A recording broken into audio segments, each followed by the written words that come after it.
person could eventually get desensitized from as well, to where they begin to normalize that as something to now expect.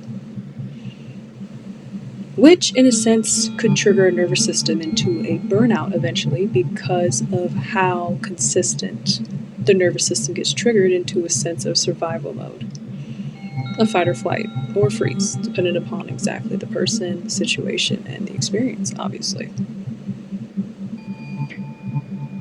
What's having you bring it up?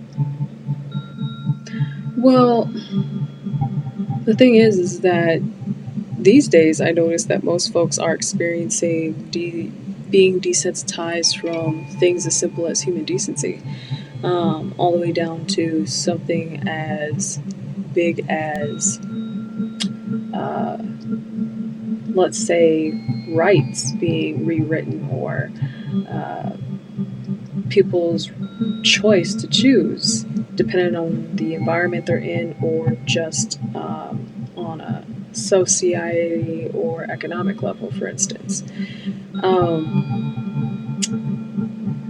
There's levels to me noticing how people are desensitized to these things, depending on what it is and what hemisphere they're on in regards to that. Where there's some reacting to specific things while others are not, and vice versa. And it gets me wondering exactly, I'm noticing the split of,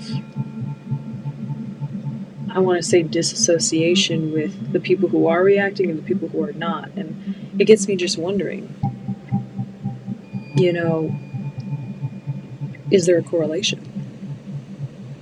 To be honest, I don't know.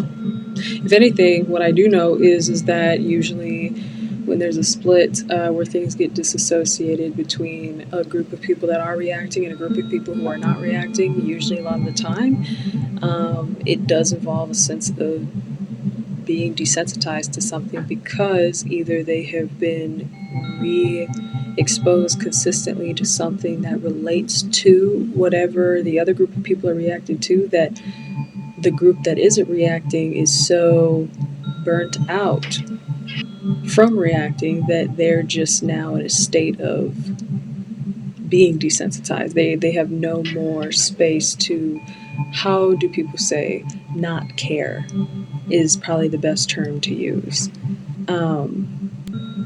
Because they've had to already survive